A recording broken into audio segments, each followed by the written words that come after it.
Bonjour à tous et bienvenue dans ce nouveau grand JT des territoires sur vos chaînes locales et régionales et sur TV5 Monde. Voici les titres de l'actualité. Une innovation majeure pour la santé des bébés prématurés, une nouvelle technique qui permet de traiter différemment les malformations cardiaques. Explication dès le début de ce journal avec la rédaction de Via Occitanie.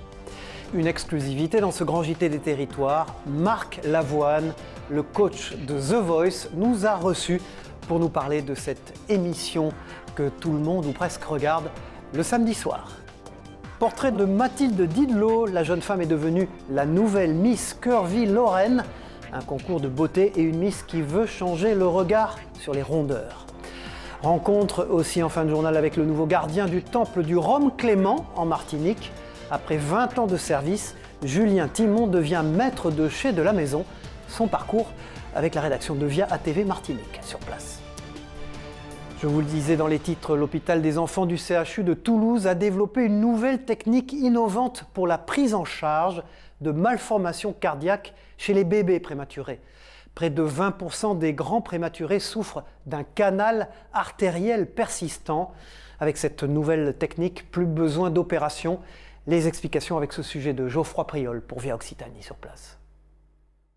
Ce petit bouchon de quelques millimètres est une révolution dans la prise en charge des bébés prématurés. Il permet une technique innovante pour traiter une malformation cardiaque, le canal artériel persistant. Et cette nouvelle technique a pu être réalisée pour la première fois dans le Grand Sud, à l'hôpital des enfants du CHU de Toulouse. Il s'agit d'aller fermer le canal artériel, qui est une communication que vous voyez ici sur un CARE imprimé en 3D, bien évidemment, zoomé, entre deux vaisseaux, l'aorte et l'artère des poumons. Le but est donc de fermer ce canal artériel qui aurait dû se fermer à la naissance. Comment ça se déroule? On passe par la veine du nouveau-né au niveau du pli de la jambe, on pique la veine sous échographie et ensuite le plus doux possible, le moins invasif, on vient jusqu'au petit vaisseau et on vient mettre ce bouchon. Car si ce canal artériel ne se referme pas, il peut être dangereux pour le bébé. Il y a 20% des nouveau-nés prématurés qui vont garder ce canal artériel ouvert. On le ferme quand il est de taille importante et donc qui va gêner vraiment le nouveau-né et surtout donc amener beaucoup de sang aux poumons et donc déjà des poumons immatures et fragiles et donc le but c'est d'aller les protéger en fermant le canal artériel. Ce qu'il faut savoir c'est qu'avant il fallait opérer ces enfants et donc ouvrir le thorax, faire une cicatrice sur le thorax et ouvrir sur des bébés très fragiles déjà qui nécessitaient ensuite beaucoup d'antidouleurs, des jours endormis parce qu'il y avait une chirurgie, alors que là on va juste passer un petit cathéter par les vaisseaux pour pouvoir ensuite déployer ce petit bouchon. Un premier bébé né à 25 semaines et pesant 800 grammes a pu bénéficier de cette opération au mois de décembre grâce à la collaboration entre plusieurs services. Et maintenant, l'objectif pour le docteur Clément Carzanti, c'est de réaliser ce type d'intervention au moins 10 à 20 fois par an. Nous vous en parlons souvent dans ce grand JT des territoires, la détresse psychologique des étudiants inquiète depuis le début de cette crise sanitaire. Afin de mieux les repérer et de les aider, le conseil départemental du Val d'Oise finance, dans le cadre du plan jeune, une formation au premier secours en santé mentale. Cette formation doit être dispensée à 90 étudiants de 6 Cergy Paris Université d'ici 2022. Romain Etuin pour Via 95. Étudier tout en étant confiné, c'est la dure réalité vécue par les 25 000 étudiants de Cergy depuis plus d'1 an maintenant. Le premier confinement, ça allait encore, parce que tout était nouveau, on ne connaissait pas la chose. Et par contre, le deuxième confinement, je l'ai très très mal vécu. J'ai pensé arrêter mes études il y a de ça 3 mois, parce que j'avais beaucoup de mal à suivre les cours, j'avais plus du tout de motivation et j'avais beaucoup de mal à me projeter dans l'avenir. Et pour détecter ce mal-être, qui de mieux placé que les étudiants eux-mêmes? Ce groupe de volontaires suit une formation au premier secours en santé mentale. D'origine australienne, ce programme étalé sur 2 jours est encore très peu répandu en France. La formation est entièrement financée par le département du Val d'Oise, à hauteur d'environ 25 000 €. Quand j'entends des personnels d'école ou d'université, ils me disent on a des jeunes au téléphone qui sont suicidaires. C'est-à-dire qu'ils disent je ne sais plus où je vais, je ne vois plus personne, c'est plus possible. Et c'est vrai qu'avoir des jeunes qui soient formés à les écouter, à les aider, c'est extrêmement important, c'est même capital. Fraîchement diplômé, Paul Adrien, 21 ans, est désormais plus attentif aux signes avant-coureurs. L'étudiant en 3e année de droit a appris à dérouler un plan d'action en 5 étapes intitulé Aérer pour approcher, écouter, réconforter, encourager et renseigner. Bien sûr, je ne vais pas repérer à quelqu'un qui marche si oui ou non il est atteint de troubles psychiques, mais c'est sûr que maintenant je me sens capable, en une discussion à peu près normale, de sentir si une personne va se renfermer sur elle vis-à-vis d'un trouble ou de savoir si au contraire tout va bien. Au total, 90 étudiants de CY et Cergy Paris Université vont pouvoir en profiter gratuitement d'ici 2022. La seconde main est l'une des grandes gagnantes de cette crise sanitaire. Depuis l'arrivée de la Covid-19 et surtout des confinements, la vente de vêtements déjà portés explose sur Internet. Une deuxième vie pour nos habits qui satisfait les vendeurs mais aussi les acheteurs. Reportage dans la Loire d'Adrien Blétry pour TL7. Je prends la taille souvent, donc là c'est du 8 ans. Ce geste, beaucoup le maîtrisent de plus en plus aujourd'hui.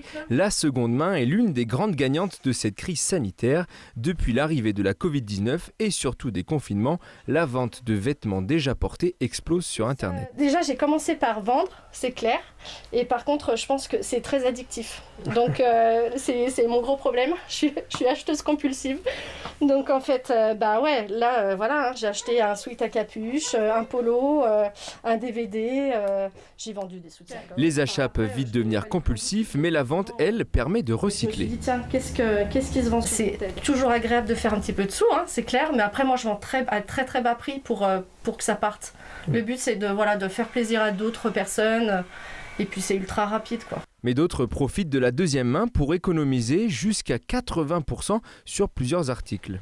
Donc quand on achète un pantalon à 4 € au lieu de 35, forcément ça fait des grosses économies à la fin du mois. Moi aussi ce qui m'a motivé, c'est que vu que les magasins sont fermés, automatiquement ça fait toujours du bien de pouvoir acheter et de se dire en bon état et pas cher. Parce que pour le coup moi j'ai eu la chance, j'ai pas eu de regrets au niveau de mes achats. Tout le monde trouve son compte et même les friperies profitent d'un changement de mentalité. Effectivement, les gens viennent de plus en plus à consommer autrement. C'est un peu dans l'air du temps. J'ai de nouvelles clientèles. Après, la clientèle est très large du coup.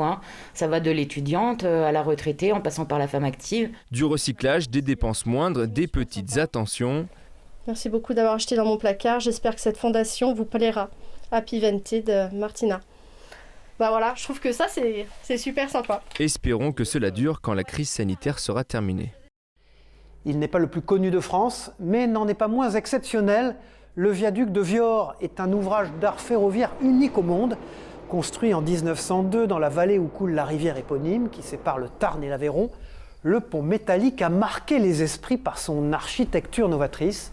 Toujours en activité avec 18 passages de train par jour, ce viaduc est aussi une curiosité touristique. Il est d'ailleurs entré depuis 2018 dans une démarche de classement au patrimoine mondial de l'UNESCO, pas moins, avec 5 autres ponts métalliques européens. Explication au micro de Manon aussi pour le journal de la Dépêche du Midi, nos partenaires sur place. L'ingéniosité qu'il avait, c'était de relier ces deux arches, ces deux demi-arches. Ça ne s'était jamais vu, quoi. Au monde, c'était la première fois qu'on voyait ça. Et puis surtout que c'est retenu après sur des 4 plots, et c'est tout, quoi. C'est vraiment c'est extraordinaire comme conception. Nous entrons dans une démarche de classement au patrimoine mondial de l'UNESCO avec 5 autres ponts européens. Si on obtient ce classement au patrimoine mondial de l'UNESCO, nous aurons aussi une reconnaissance mondiale. Et ça, ça sera le summum, on sortira le champagne, je crois. C'est l'heure de notre rendez-vous Éco-Région avec vous, Michel Picot. Bonjour. C'est certainement la dernière usine en France à fabriquer du fil de soie pour la haute couture. Mais pas seulement, vous allez nous présenter aujourd'hui l'entreprise Au Ver à Soie, elle s'appelle. Ses bureaux sont installés au cœur de Paris, dans un ancien quartier du textile. Son usine, elle est située près de Chambord depuis plus de 200 ans maintenant, Michel. Bonjour Cyril, bonjour à vous tous. Le saviez-vous ? Depuis 1820, la petite entreprise artisanale Au Ver à Soie fabrique et commercialise pour les professionnels du fil à soie pour tous les usages, broderie, haute couture, dentelle, maroquinerie et même pour la pêche à la mouche. Si le siège est à Paris, au cœur de ce qui fut le quartier du textile, leur usine est située à Bracieux, près de Chambord. La soie naturelle vient, elle, de Chine, meilleur pays éleveur de verre à soie au monde, mais les fils sont fabriqués en France depuis plus de 200 ans. C'est la 5e génération de la famille fondatrice, la famille Boucher, qui est aux commandes aujourd'hui. La qualité de leurs fils leur permet de parler de leader du fil à soie. Mais au-delà du fil pour la haute couture, ils ont aussi inventé pour les amateurs de pêche à la mouche la marque Pêche à soie ou encore la tresse pour les bijouteries. Mais comment trouver de la soie de qualité, me direz-vous? Cela dépend de l'élevage des bombix. Les bombix, ce sont les vers à soie, si vous préférez. Et attention, au-delà de l'alimentation, c'est-à-dire des feuilles de mûrier, les sériciculteurs, ce sont les éleveurs de vers à soie, nous préviennent des dangers auxquels sont exposés ces fameux vers. L'aboiement d'un chien, le chant du coq, une odeur nauséabonde peuvent déranger les vers fraîchement éclos. Les larves doivent reposer sur des matelas secs, elles doivent dormir, manger et travailler en harmonie. Et enfin, les vers fraîchement nés et somnolents doivent être chatouillés avec une plume de poulet afin de stimuler leur croissance. On comprend effectivement mieux pourquoi ce fil est un produit de luxe. Merci Michel Picot, on se retrouve dans un prochain Grand JT des Territoires. Sans transition, à 31 ans, la spinalienne Mathilde Didlot, kinésithérapeute, est devenue la nouvelle Miss Curvy-Lorraine. Une expérience et un message apportés au nom de toutes les femmes corpulentes à qui est réservé ce concours de beauté. Le rendez-vous pour l'élection de Miss Curvy France est déjà donné à Bordeaux. Reportage de la rédaction de Via Vosges à Épinal. Au moins, toutes ces filles de l'aventure, elles comprennent, elles ont vécu un peu ces choses. Un concours de beauté réservé aux femmes rondes pour les aider à se sentir mieux dans leur corps, c'est l'opportunité qu'a saisie la spinalienne Mathilde Didlot. À 31 ans, elle devient Miss Curvy Lorraine 2021, le 25 avril à Yutz en Moselle. La jeune femme a défilé dans 4 tenues différentes avec 11 autres participantes, une expérience qu'elle n'imaginait pas vivre il y a encore un an.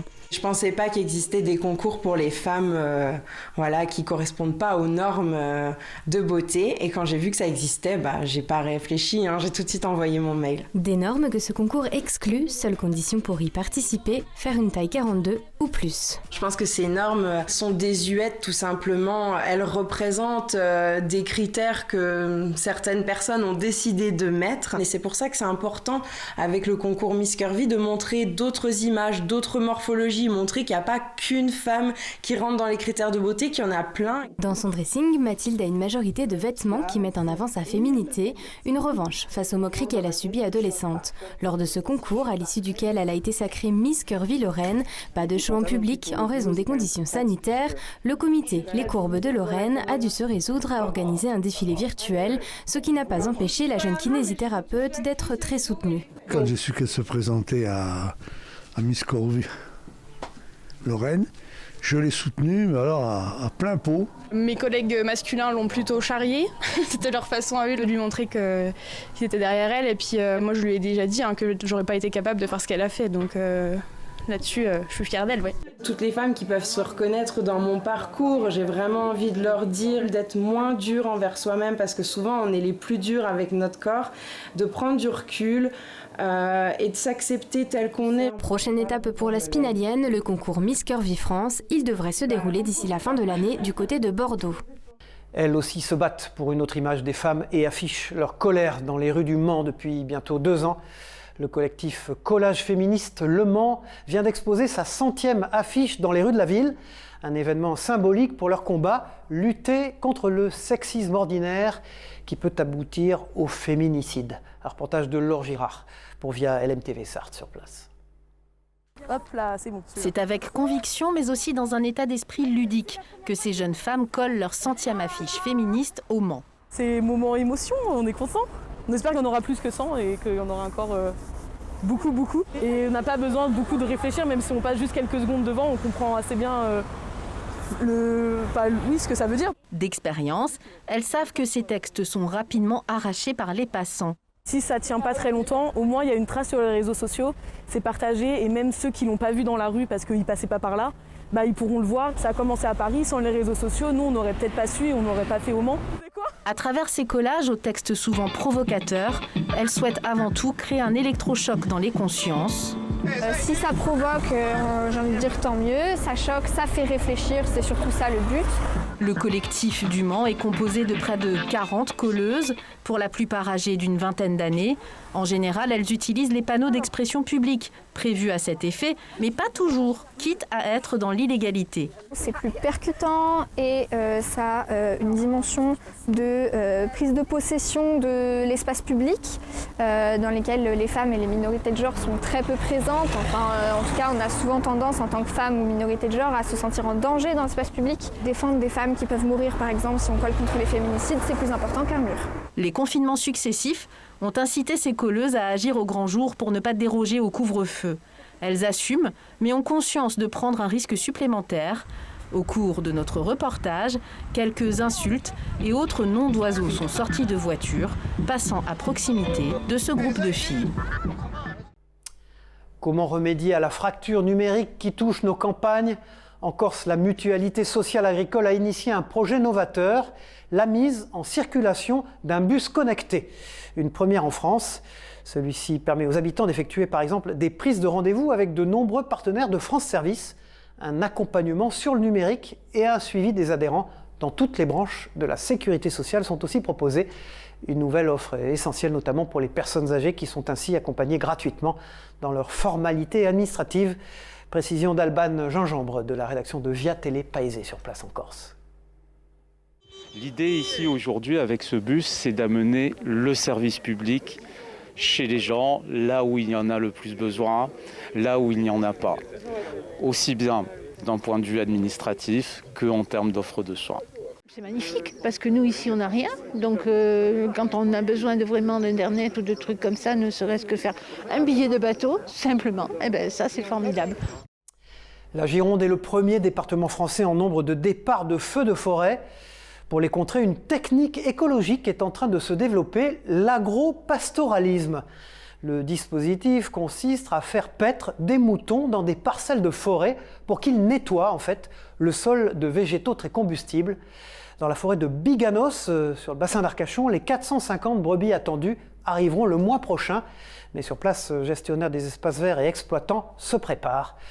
Biganos donc, reportage de Baptiste Mouget pour la rédaction de TV7, la chaîne du groupe Sud-Ouest. 5000 hectares de forêt dans lesquels seront placées 450 brebis. En s'installant ici, c'est le défi que relève Virginie, bergère de l'Aude.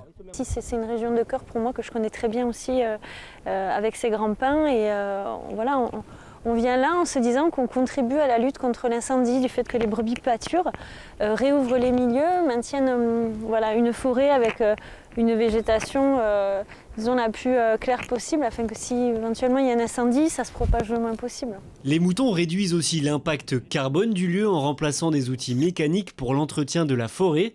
Mais leur premier rôle sera de brouter les buissons et feuillages combustibles qui bordent les sentiers. Les moutons vont pouvoir avoir un apport en venant consommer tout ce qui est notamment l'astrate herbacée. Vous voyez là toutes ces herbes-là qui sont très problématiques en termes d'incendie de forêt puisque le feu s'y propage très rapidement et les brebis vont également pouvoir entretenir toute la partie herbe sur les pistes. Le maire de Biganos se donne 2 ans avant de juger l'efficacité de l'agropastoralisme, mais il est convaincu de ses avantages. L'expérimentation a un double avantage, c'est que d'abord ça va entretenir la forêt et le bordure des pistes forestières et des fossés, et le deuxième c'est que ça ne coûte rien. Les brebis qui s'installeront ici auront du travail.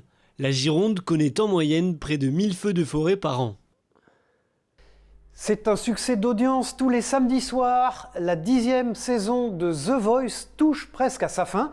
L'émission doit sa réussite populaire à ses talents bien sûr, mais aussi à la personnalité de chacun de ses coachs. Parmi eux, Marc Lavoine. L'artiste conclut sa 2e saison sur le fauteuil rouge. Et le Grand JT des Territoires a eu la chance de le rencontrer. L'occasion de lui demander directement les raisons du succès de l'émission.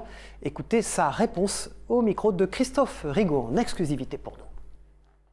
C'est un grand commun dénominateur, The Voice. C'est une émission où les gens viennent en faire entendre leur voix. C'est un studio de travail. Un studio de travail que je n'avais jamais vu. C'est-à-dire que depuis 35 ou 40 ans que je fais ce métier. J'ai commencé à 17 ans dans un feuilleton qui vite, j'ai fait de la chanson. En 82, j'ai commencé à chanter. Et j'ai jamais eu l'occasion de jouer avec des si bons musiciens en télé, des si grands techniciens. Ce sont des gens qui sont sur toutes les scènes de France, c'est les meilleurs techniciens son, meilleurs techniciens de lumière, meilleurs maquilleuses, les cadreurs. On voit pas les caméras, il y a la scène au centre, nous, le public derrière nous, et quand il est là, ou avec les conditions sanitaires, c'est plus compliqué, mais il est là quand même. Et puis, au centre, une scène. Et donc, c'est vraiment une configuration, c'est comme un cirque. On ouvre une page d'histoire dans ce grand JT des territoires avec notre invité Jérôme Cordelier. Bonjour Jérôme. Bonjour. Vous êtes le rédacteur en chef chargé du service politique du magazine Le Point, mais aussi l'auteur d'un livre enquête, L'espérance est un risque à courir, c'est son titre. Ce livre part à la rencontre des résistants chrétiens pendant la Seconde Guerre mondiale. Alors, qu'est-ce qui vous a amené du journalisme politique, vous, à vous intéresser à la religion? Vous êtes l'auteur de plusieurs livres sur ce sujet. C'est chemin faisant, en exerçant mon métier de journaliste et de reporter tout simplement. Donc en allant, en voyageant, en se déplaçant un peu partout en France, je me suis aperçu que on a une mémoire importante de la religion dans ce pays. Je trouve intéressant en plus de naviguer entre le spirituel et le temporel. Donc la politique, ce sont des affaires très temporelles, mais c'est intéressant aussi de donner un petit peu de supplément d'âme, de chair à ce que nous faisons. Jérôme Cordelier, dans votre dernier ouvrage, vous avez mené une enquête dans toute la France et jusqu'à Jérusalem pour témoigner de ces chrétiens, catholiques, protestants, orthodoxes aussi, qui ont résisté aux nazis pendant la Seconde Guerre mondiale. Ce sont pour vous des acteurs méconnus de l'histoire, au fond? Oui, c'est un pan oublié de notre histoire, c'est-à-dire qu'on a beaucoup mis l'accent sur la résistance française et notamment aussi sur la résistance communiste, à bon droit d'ailleurs. Hein. Les communistes ont été parmi les premiers à défier les nazis, mais parmi ces premiers aussi, ces pionniers de la résistance, il y a eu aussi des chrétiens. Je trouvais ça intéressant de mettre en lumière ces engagements oubliés et puis d'élever quelques statues aussi à des gens qui se sont engagés, très souvent dans le secret, dans la discrétion, pour libérer la France, libérer la patrie. Et ils l'ont fait, pas toujours au nom de leur foi, mais en tout cas, la foi est constitutive de leur identité, les a pétris et les a conduits à ces engagements. L'espérance est un risque à courir, c'est le titre de votre livre. C'est un message d'espoir aussi pour nous tous, dans des périodes si troublées, c'est cela? Je pense que ces grands témoins, encore une fois, ils sont obscurs, ils sont discrets, ils agissent dans la discrétion, dans le secret, ont beaucoup de choses à nous dire à notre époque. À chaque fois que j'en découvrais un, j'en trouvais un autre. Et je me suis aperçu en fait qu'il y avait une espèce de chaîne comme ça, on pourrait appeler la banalité du bien, c'est-à-dire des gens qui se sont engagés autour de chez eux, sans penser forcément à des grands discours, à des grands mots, mais qui ont combattu la barbarie et surtout agi pour l'humanité. Merci beaucoup Jérôme Cordelier. Je rappelle le titre de votre livre, L'espérance est un risque à courir, et il est publié aux éditions Calman-Lévy. Merci Jérôme, à bientôt. Une belle histoire maintenant pour terminer ce grand JT des territoires. Nous nous rendons en Martinique. Un nouveau maître de chai officie désormais à l'habitation Clément. Et là-bas, la gestion de ces 12 000 fûts de la marque s'est faite sur près de 20 ans. Il n'en fallait pas moins pour que Julien Timon, originaire du Vauclin, arrive à maturité. Une rencontre avec lui qu'a réalisé Marlène Mec de Via ATV Martinique sur place. Pendant près de 20 ans, Julien Timon et Robert Perronnet ont cheminé côte à côte. Arrivé en 2002 pour 2 mois en tant qu'agent de chai en intérim, Julien ne se doute pas encore qu'il entame un véritable processus de maturation. Je suis arrivé ici, je ne savais pas trop si ce serait mon métier aujourd'hui. Mais j'ai vite adhéré, notamment avec mon ancien chef de service, Robert Perronnet, qui m'a quand même transmis cette passion.